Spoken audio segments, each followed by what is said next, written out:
ये है रावलपिंडी मरी रोड के ऊपर। ये देखें यहाँ रेडी लगी हुई है।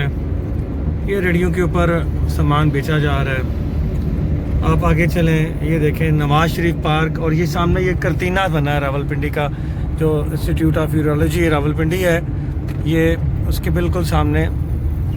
ये देखिए उसके बाहर ये पूरा बाज़ार लगा हुआ है। ये कैसा लॉकडाउन है, समझ नहीं आ रही इस लॉकडाउन की।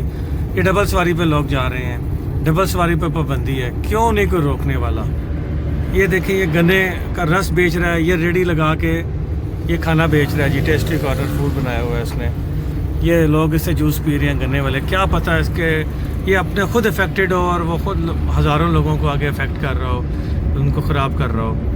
कौन रोकेगा इन चीज़ों को? कोई है यहाँ रोकने वाला?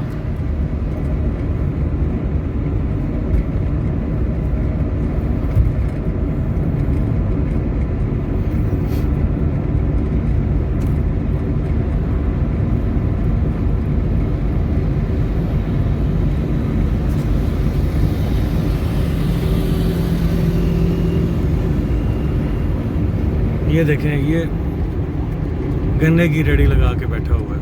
अल्लाह अकबर।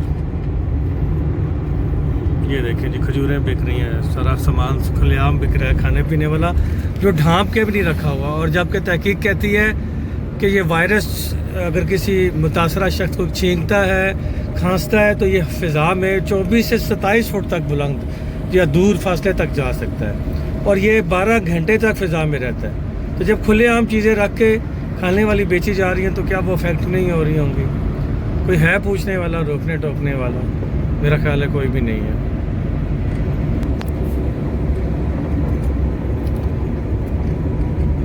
ये है फैज़ाबाद, और ये फैज़ाबाद में देखें मेन मरी रोड के ऊपर ये रेडी लगा के गन्ने का रस बेचा जा रहा है जी। और लोग पागल होके लेकर ले रहे हैं, इनको समझ नहीं आ रही कि ये अपने लिए क्या मुसीबत ले रहे हैं। खुदा ना खास्ता ये अफेक्टेड हो तो कितने लोगों को अफेक्ट कर सकता है।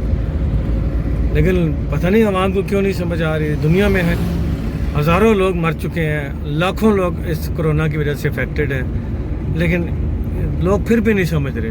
पता नहीं ये आवाम कब समझेगी। ये अब हम इस्लामाबाद की जानिब दाखिल हो रहे हैं, और देखें ये लोग बैठे हुए हैं जनाब।